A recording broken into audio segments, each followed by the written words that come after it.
tun truma chuan naupang tiffin kan siam le anga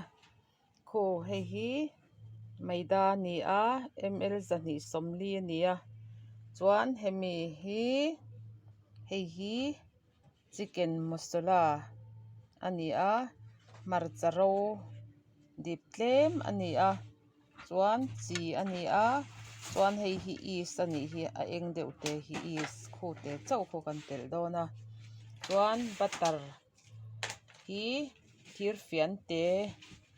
khatlek spoon khat kan tel dawn ani chuanin onion purun sen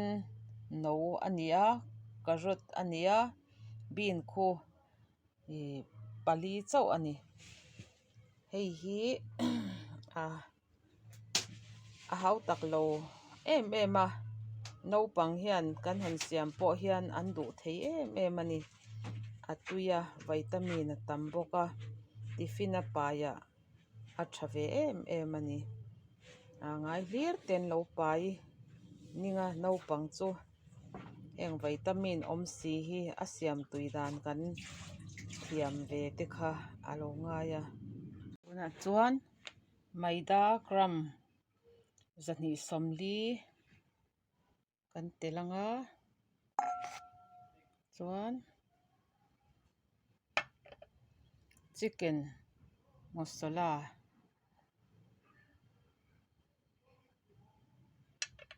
chuan hmarcha hmui chuan chi chuan yeast kan tel le ang heng ho hi kan chawhpawlh hmasa dawn ani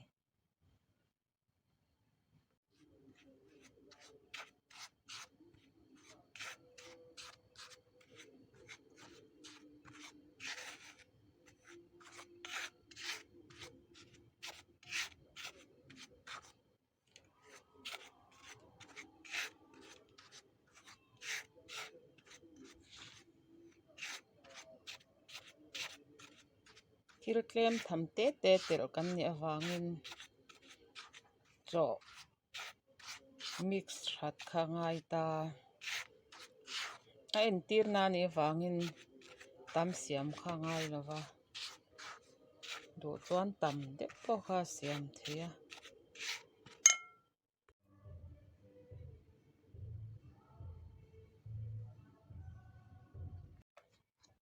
thlai ho kha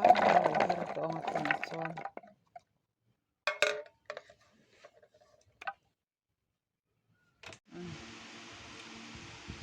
chicken masala kha tlem kan tel le ang chuan butter hi kan tel dawn ni tlem te a tam ngai lo hrim hrim a heng ai chuanin kan thil siam a kha a tlem em awangin kan lo te kan tel dawn ani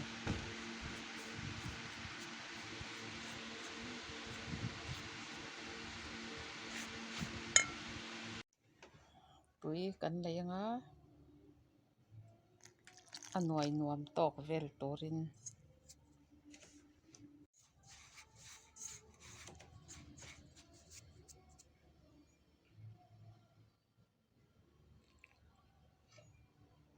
kan lo tuam phui ta a minute sawmhnih kan nghak phawt dawn ani kan thlai her dip kha kan kang dawn ni sa hriat chhete in kan kang anga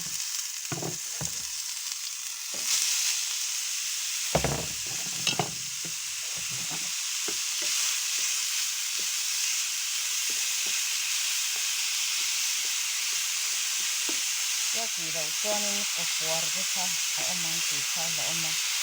naupang sa pati kan ni wang khan a hel ringa chi a ti tel em em a maro chu naupang kan ngai tuah kha ngai ta rei lo te kan khong dawn ni tel tlem te in minute khat ting lo deuh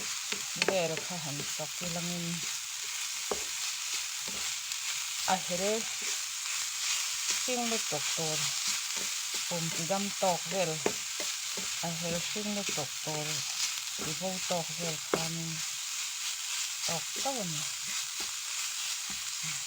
kan do tok tawng tuna chuan kan lo kang dawn tawh ani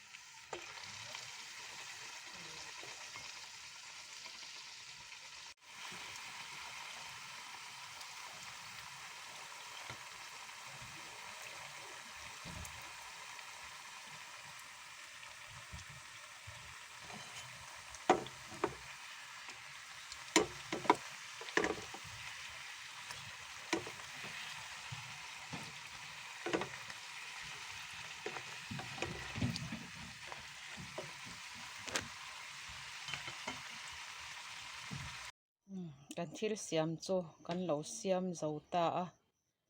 a tui khop mai ka video min lo en sak ve tu te bulah hian lawm thu ka soya